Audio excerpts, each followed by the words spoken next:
Esse vídeo é mais um review de alguma coisa que eu li, mas que não necessariamente estava na minha pilha de leituras. Isso aqui já estava lido, mas eu resolvi fazer por um simples motivo.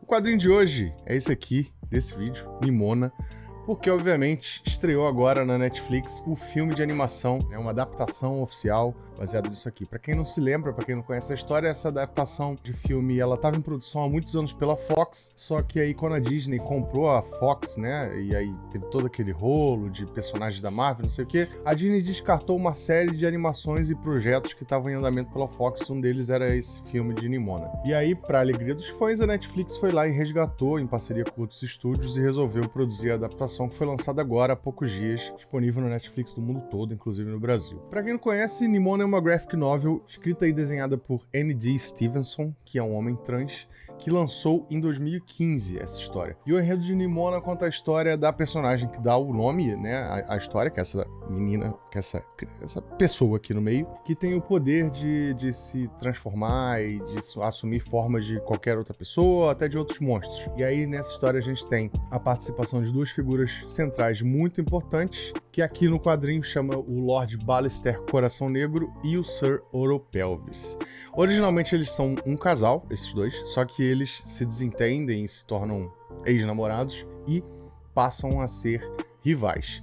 Essa história também foi adaptada para o filme de forma um pouco diferente e eu diria até um pouco... Eu não queria usar esse termo, mas é um pouco Disney demais, digamos assim, porque deixa as coisas muito mais leves e muda um pouco a personalidade desses dois personagens em particular. Da Nimona nem tanto, mas desses dois personagens em particular. Porque o que acontece aqui é o seguinte, o Lord Ballister, ele é um vilão, né? Ele é um cara considerado do mal nessa história, e a Nimona se apresenta como uma ajudante dele. Ela se auto-intitula ajudante dele, ela surge do nada, para ajudar ele a fazer as coisas que ele quer e tudo mais, executar os planos maléficos. E o Sir Oropelvis, ele é um guardião, ele é um cavaleiro lá do reinado, e serve a uma ordem que rivaliza e antagoniza diretamente com o Ballister. Então a gente tem essa base para a história aqui, no quadrinho é essa, e aí funciona porque tem todo um humor ácido, e o cachorro do vizinho resolveu latir enquanto eu gravo, tem todo um humor ácido na relação entre a Nimona e o Ballister, tem toda uma provocação constante que acontece entre os dois, e aí obviamente os dois se envolvem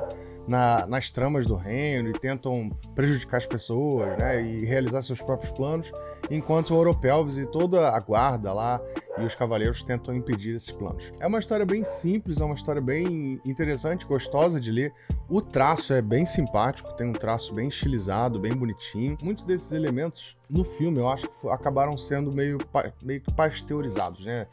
Deixaram um pouco artificiais, talvez, a começar pela própria personalidade do Lord Ballister, que inclusive mudaram o nome dele, né? No gibi ele é o Lord Ballister Coração Negro, né? Blackheart, e na animação, no filme animado, eles chamam de Bold Heart, se não me engano, que é coração nobre, coração destemido, alguma coisa nesse sentido. E isso eu achei que eles fizeram propositalmente para deixar o personagem mais simpático ao público, talvez, e até para demonstrar essa relação que ele tinha com o Sir Oropelvis, com um lado mais bonzinho, digamos assim, né? Uma coisa realmente que é muito... Eu vi até alguém usando um termo que é muito imaculada, né? Uma relação que não pode ter problemas. E eu achei que isso ficou um pouco artificial. Mas eu acho que o filme, no geral, ele adapta bem essa história. Ele pega os pontos principais. Ele mantém o foco na figura da Nimona, mas usa como base principal a relação entre esses dois, né? E tem toda a trama de trazer o Ballister para um cenário de um crime que ele não cometeu e ser acusado, e aí ter esse conflito com o namorado, o então namorado dele, e Nimona surge ali no meio de tudo, para poder adicionar aquele caldo, né, para poder trazer aquelas complicações e as situações engraçadas e cheias de ação que a gente tem. E além disso, obviamente, a história, tanto do gibi, talvez não tanto no gibi, por conta da época que ele foi escrito, mas no filme, com certeza a história traz toda uma alegoria sobre pessoas trans.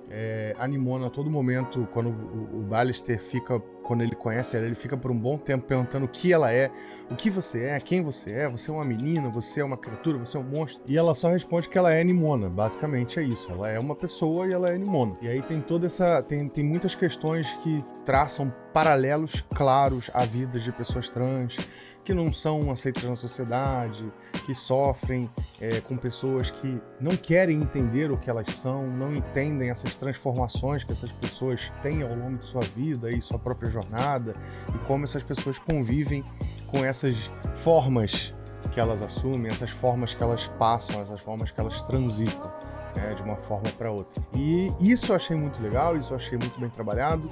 Eu acho que a opinião geral, pelo que eu li, é que essa questão da alegoria trans dentro do filme está sendo muito bem utilizada, até porque o autor original da obra original é um homem trans e ele participou ativamente da produção desse filme. Então eu acredito que isso deva ter influenciado bastante. Mas voltando ao quadrinho, Nimona é uma ótima publicação, é um pouco antiga, talvez seja um pouco difícil de achar, eu sei que na Amazon não tem no momento, infelizmente está esgotado. É da Intrínseca, o que complica também bastante as coisas, porque a Intrínseca, infelizmente, desistiu de publicar quadrinhos, então eu não sei se isso aqui vai ser reimpresso. Então assim, se você achar isso aqui num sebo, de repente na Shopee você encontra algum link, alguma loja de antigos, alguém se desfazendo, você pode encontrar. Obviamente você pode tentar procurar a versão em inglês e importar se você souber inglês, mas eu recomendo muito. É uma graphic novel volume único, não é tão grossa, você acaba de ler bem rápido, e é uma graphic novel para você ter na sua coleção aí, na sua estante, que é bem interessante, tá? Nimona, fica a dica, o filme é bem bacana, apesar dos pontos que eu apontei que eu não gostei, o filme é bem bacana e o quadrinho é melhor ainda. Valeu, esse vídeo fica por aqui e até o próximo.